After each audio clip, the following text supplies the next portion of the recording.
जय हिंद। देखेंगे हम लोग यहाँ पे झारखंड शैक्षणिक अनुसंधान एवं प्रशिक्षण परिषद रांची झारखंड का कुछ जो 2021-22 में टर्म 1 का एग्ज़ाम होगा उसके बारे में कुछ मॉडल जारी किया है। उस मॉडल का समय रहेगा पहला टर्म का एग्ज़ाम का 1.5 घंटे का, पूर्णांक 40 का रहेगा।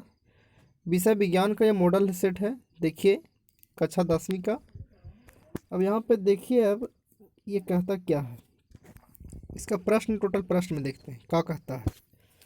कहता है कि सभी प्रश्नों के उत्तर अनिवार्य है। बिल्कुल सही है, होना भी चाहिए। इसके बाद कहता है कि कुल 40 प्रश्न होंगे। बिल्कुल सही। इसके बाद कहता है कि प्रत्येक प्रश्न के लिए 1 अंक निर्धारित किए गए हैं। चलिए ठीक है। फिर कहता है प्रत्येक प्रश्न के 4 विकल्प दिया गया होगा, जिसमें से आपको सही विकल्प का चयन करना होगा। ओके।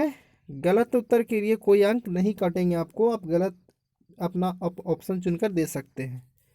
तो यहाँ पे हम कुछ क्वेश्चन है उसको हम हल करने की हम कोशिश करेंगे। अब देखते हैं यहाँ पे कुछ।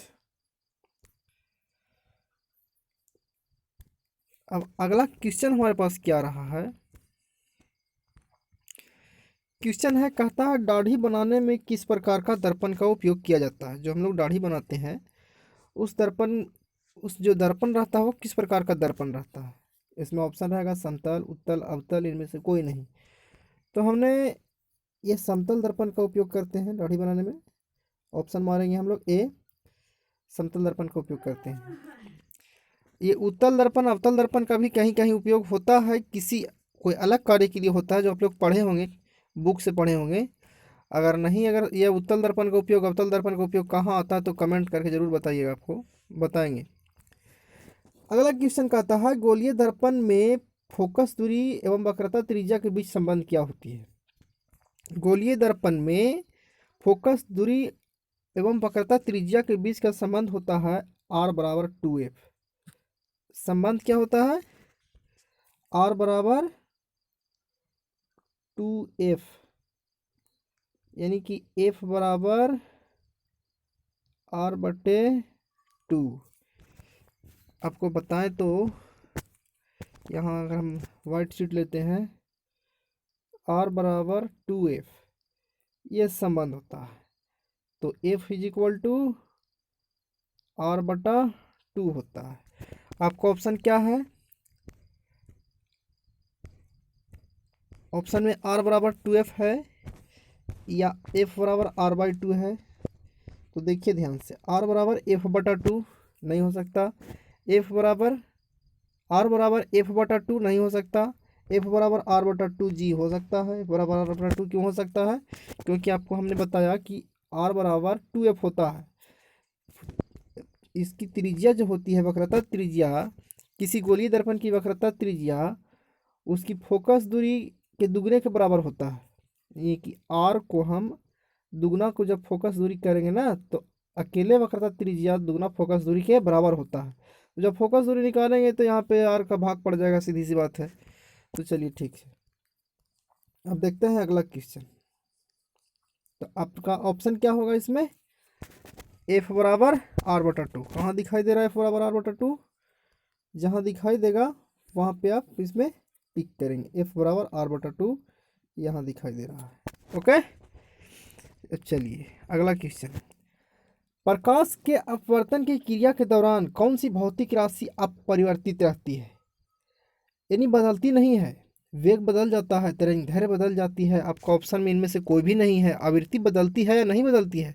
तो प्रकाश अपवर्तन की क्रिया के दौरान आपका आवृत्ति उसका नहीं बदलती है, आवृत्ति वैसा ही रहता है। तो ऑप्शन आपका क्या होगा? ए। चलिए अगला क्वेश्चन देखते हैं।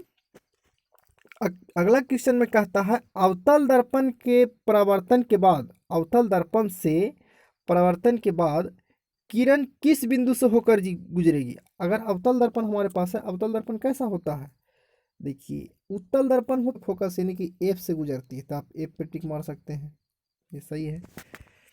किसी दर्पण से वस्तु की कहीं भी रखने से वस्तु के आकार का बराबर का सीधा प्रतिबिंब बनाता है, तो दर्पण क्या होगा? अवतल, समतल या समतल अथवा उत्तल, क्या हो सकता है? किसी वस्तु को दर्पण से कहीं भी रखने पर से वस्तु के बराबर आकार का सीधा प्रतिबिंब बनाता है, तो ये समतल दर्पण में बनाता है। प्रकाश के अपवर्तन के कितने नियम हैं? आप लोग पढ़े होंगे किताबों में प्रकाश के अपवर्तन के 2 नियम। प्रकाश के अपवर्तन के 2 नियम है ना। तो आप लोग यहाँ ऑप्शन क्या मारेंगे? 2। चलिए तो आप 2 पे लगा दीजिए। कहता है किसी गोलीय दर्पण की वक्रता त्रिज्या 50 सेंटीमीटर है तो उसकी फोकस दूरी क्या होगी? अगला क्वेश्चन देख लेते हैं। ये वाला क्या कहता है? किसी गोलीय दर्पण की वक्रता त्रिज्या 50 सेंटीमीटर है तो उसकी फोकस दूरी क्या होगी? हमें अभी हमने कुछ क्वेश्चन आगे पिछला क्वेश्चन में हमने बताया था, एक सूत्र बताया था। वो सूत्र था R = 2F, यानी कि R बराबर 2F। अब कह रहा है इसमें कि वक्रता त्रिज्या दिया हुआ है 50 सेंटीमीटर, यानी कि R बराबर दिया हुआ है 50 सेंटीमीटर। तो 50 सेंटीमीटर दिया हुआ है तो R के जगह पे 50 बैठा देंगे = 2F। तो F बराबर 50/2, 25 दूना 50। फोकस दूरी यानी कि F 25 सेंटीमीटर। आपका 25 सेंटीमीटर आपका फोकस दूरी निकल गया। तो आंसर क्या है इसमें आपका ऑप्शन में? 25 सेंटीमीटर है जी, बिल्कुल है। आप इस तरह से लगा सकते हैं। ओके, ये 7वां क्वेश्चन आपका हो गया। अब अगला PDF हम निकालते हैं, क्या कहता है वो। इसमें क्या कहता है कि 1 मीटर फोकस दूरी वाले, इसमें देखिए ध्यान से समझिए पहले इसको। कहता है 1 मीटर फोकस दूरी वाले उत्तल लेंस की क्षमता क्या होगी? तो आप लोग पढ़े होंगे बुक में कि जिसकी फोकस दूरी 1 मीटर होती है उस लेंस की क्षमता 1 डायोप्टर होती है ना। तो 1 मीटर वाले फोकस दूरी वाले किसी भी लेंस की उसकी क्षमता कितना होता है? तो 1 डायोप्टर होती है। आंसर आपका आंसर इज बी ऑप्शन इसका सही है। 2 मीटर फोकस दूरी, 2 डायोप्टर क्षमता। किसी उत्तल लेंस की फोकस दूरी हमेशा पॉजिटिव होती है। किसी भी उत्तल लेंस की फोकस दूरी हमेशा पॉजिटिव होती है। प्रकाश का वेग न्यूनतम होता है किस में? प्रकाश का वेग कम होता है। सबसे कम किस में होता है? निर्वात में, जल में, वायु में या कांच में? प्रकाश किस में सबसे कम वेग से चलती है? तो सबसे यहाँ पे आपका कांच में सबसे कम वेग में प्रवेश करेगी, कांच में प्रकाश। Option is D. 4D यानी 4 डायोप्टर क्षमता वाले अवतल लेंस की फोकस दूरी कितना होगा? अब देखिए इस क्वेश्चन को थोड़ा सा समझ लीजिए। इस क्वेश्चन को समझने के लिए आपका था 4 डायोप्टर क्षमता दी आपके पास। क्षमता किसी लेंस की कितनी है? 4 डायोप्टर क्षमता है। लिख लेते हैं क्वेश्चन को। 4 डायोप्टर क्षमता है। तो क्षमता बराबर क्या होता है? क्षमता यानी पावर 1/f, 1/f होता है। चलिए 1/f। डी यानी कि आपका पावर निकालना है। आपका पी कितना दिया हुआ है? 4 डायोप्टर दिया हुआ है। 4 डायोप्टर दिया हुआ है। यहाँ पे कुछ तो देखिए यहाँ पे P बराबर 4 डायोप्टर दिया हुआ है। P = सूत्र का होता है 1/f होता है। तो 4 डायोप्टर आपका क्षमता है 1/f, ये आपका सूत्र है। क्रॉस मल्टीपल से गुना करते हैं तो 4f बराबर 1 होता है। यानी कि f बराबर जब फोकस दूरी निकालेंगे उसका तो 1/4। कहने का मतलब है कि यहाँ पे कहता है कि एक जिसकी फोकस दूरी 1 मीटर हो, है ना, वो उसका क्षमता 1 डायोप्टर होती है। तो आपको यहाँ पे 100 सेंटीमीटर बराबर 1 मीटर होता है। तो 100 सेंटीमीटर से गुना कीजिए इसमें। 100 सेंटीमीटर से आपको यहाँ पे गुना करना होगा। चलिए 100 से यहाँ पे हम गुना कर देते हैं। 100 अच्छा से लिखा नहीं रहा है, लिख देते हैं इसको हम। चलिए इस तरह से 100 हमने लिख दिया। अब 25 चौका 100 कट जाएगा तो फोकस दूरी आपका कितना निकल गया? 25 सेंटीमीटर। तो इस तरह से भी निकाल सकते हैं। आपको अगर नंबरिकल भी पूछे बनाने के लिए तो आप इस तरह से बना सकते हैं। तो यहाँ पे आपका ऑप्शन में क्या है देखिए एक बार। वीडियो थोड़ा सा लंबा होता ज़रूर है, लेकिन आप किसी चीज़ के कॉन्सेप्ट को समझते चलें। जी आंसर में आपका 25 सेंटीमीटर ऑप्शन में है, लगा दीजिए। अगला क्वेश्चन कहता है किसी उत्तल लेंस का फोकसांतर 50 सेंटीमीटर है तो उसकी क्षमता कितनी होगी। किसी उत्तल लेंस का फोकसांतर, फोकस का अंतर, जो फोकस दूरी है उसका अंतर कितना है, 50 सेंटीमीटर है, तो उसकी क्षमता कितनी होगी। तो चलिए किस दर्पण का, उत्तल लेंस का कह रहा है, तो उत्तल लेंस की क्षमता हम लोग निकालेंगे, देखते हैं।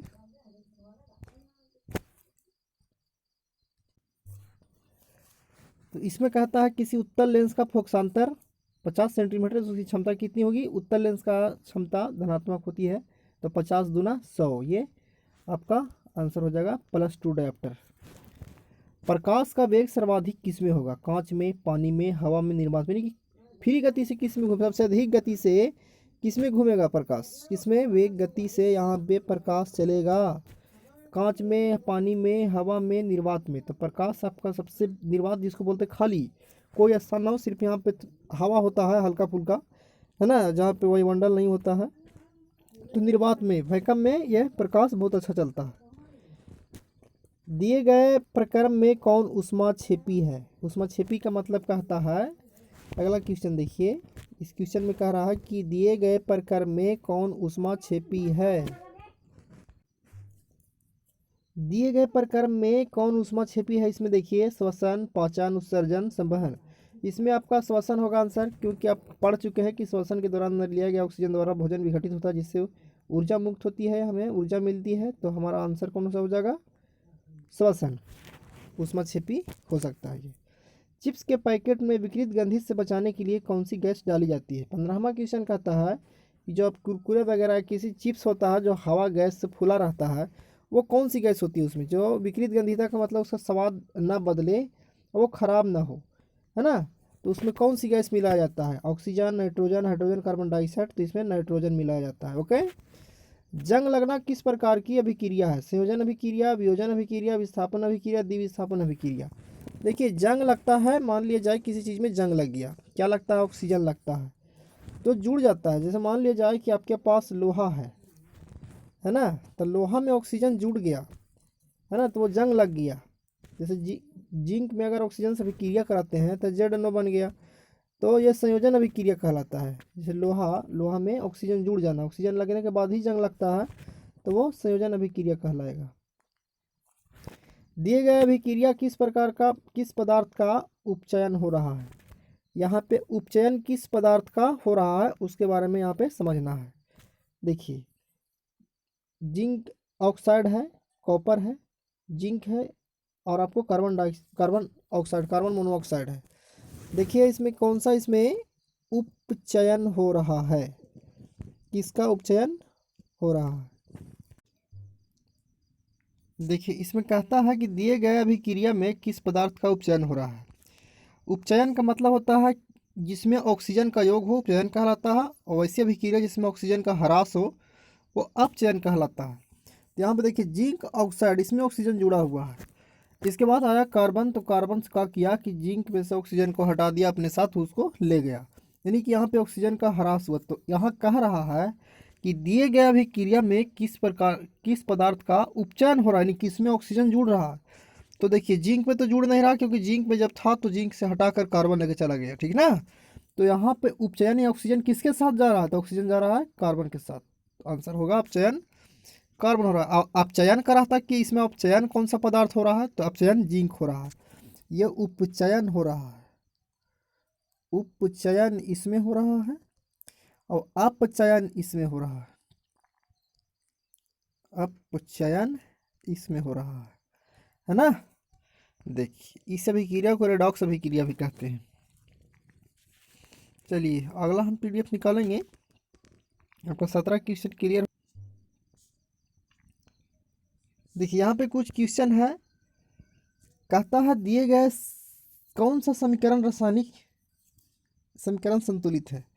इसमें क्या दिए गए कौन सा रासायनिक समीकरण संतुलित है, आपको इसमें से चुनना है कि कोई एक किसमें संतुलित है, और बाकी संतुलित नहीं है। देखिए संतुलित करके देखते हैं इसको हम। CaOH के होल 2 प्लस कार्बन डाइऑक्साइड, अब यहाँ पे CaOH के होल 3 प्लस H2O है। चलिए इधर हमने ऑक्सीजन की संख्या को काउंट करते हैं, गिनते हैं। यहाँ पर देखिए ब्रैकेट के बाहर 2 है तो ऑक्सीजन, इसका मतलब 2 ऑक्सीजन है। चलिए यहाँ पे 2 ऑक्सीजन तो दिखाई दे रहा है, 2 और 2 4 ऑक्सीजन। एरो के इस तरफ, तीर के इस तरफ दिखाई दे रहा होगा आपको, तीर के यानी कि बाईं तरफ, तीर के बाईं तरफ आपका 4 ऑक्सीजन। तो 4 ऑक्सीजन इधर भी ढूंढेंगे हमने, तो चलो ढूंढना है। 3 ऑक्सीजन यहाँ पे दिखाई दे रहा है, यानी कि देखिए 3 ऑक्सीजन ये है ना, तो 3 ऑक्सीजन यहाँ पे दिखाई दे रहा है और 1 ऑक्सीजन यहाँ पे, तो 3 वो 1 यहाँ पे, 4 हो गया, 4 इस तरफ, यानी ऑक्सीजन की संख्या इसमें बराबर है। ओके, अब देखना हाइड्रोजन की संख्या। हाइड्रोजन इस तरफ 2 है, तो इस तरफ भी यहाँ पे देखिए भी 2 ही है, क्योंकि जो हाइड्रोजन ऑक्सीजन दोनों के लिए 2, जो बाहर ब्रैकेट का है वो 2 दोनों के लिए है ना। तो यहाँ पे हाइड्रोजन भी बराबर। कार्बन यहाँ पे कितने हैं, कार्बन यहाँ पे देखिए 3 कार्बन है, कार्बन इसमें 3 है। अब यहाँ पे कार्बन कितना है, कार्बन 1 है। ये संतुलित नहीं है। अगर संतुलित होता तो यहाँ पे आपको 3 लगाना पड़ेगा, पीछे साइड में 3 लगाना पड़ेगा। तो हमें संतुलित करना है, इसमें से खोजना कि संतुलित कौन है। ये संतुलित नहीं है ना, इसको हम लिखेंगे कि संतुलित, इसमें हम लिखेंगे कि ये संतुलित नहीं है, ये संतुलित है ही नहीं। इसको हम एक बार इरेज कर देते हैं, इसके बाद फिर हमने मार्क ले लिया। ये संतुलित, इसको क्या हुआ, तो संतुलित को ढूंढेंगे। अब इस ये वाला संतुलित आपका नहीं है। चलिए अब इसमें अगला को देखेंगे, H2O2। ऑक्सीजन की संख्या इधर 2, इस तरफ कितना है, ये भी 2। हाइड्रोजन की संख्या 2, लेकिन यहाँ पे H2 जो दिखाई दे रहा है 2H2, इसका मतलब 4 हाइड्रोजन हो गया यहाँ पे, है ना। तो 4 हाइड्रोजन इस तरफ है, यहाँ 2 नहीं, ये भी हमारा संतुलित नहीं है। ठीक है, अब देखिए 4 एल्युमिनियम दिखाई दे रहा है, यहाँ पे 2 एल्युमिनियम दिखाई दे रहा है। दूसरा 4 ऑक्सीजन यहाँ पे दिखाई दे रहा है आपको, यहाँ पे 3 ऑक्सीजन, तो यहाँ पे भी संतुलित, ये भी संतुलित नहीं है। चलिए यहाँ पे देखते हैं क्या ऐसे कहता है, 2CuO2, यहाँ पे देखिए CuO। अब कह रहा है यहाँ पे कोई एक संतुलित होगा, यहाँ पे कोई एक संतुलित होगा। यहाँ भी कुछ संतुलित दिखाई नहीं दे रहा, लेकिन इसमें से कारण दिए गए समीकरण, रासायनिक समीकरण, दिए गए कौन सा रासायनिक समीकरण संतुलित है। यहाँ पे संतुलित कैल्शियम है या कार्बन है, यहाँ तो एक भी संतुलित नहीं है इसमें। और ऑप्शन में क्या दिया हुआ है कि कौन से अभी संतुलित इसमें है, यहाँ पे कोई संतुलित नहीं है। क्या कि यहाँ पे दिखाई दे रहा है जिस तरह से कोई भी ऐसा संतुलित समीकरण दिखेंगे, कोई 2 कॉपर, यहाँ पे 1 कॉपर है। ये ऑप्शन भी इसका नहीं दिया है, इसमें ऑप्शन भी 18 में नहीं दिया है। पूछ रहा है दिए गए समीकरण में कौन सा यहाँ पे आपका संतुलित है, तो यहाँ पे आपका ये रॉन्ग हो सकता है आपको।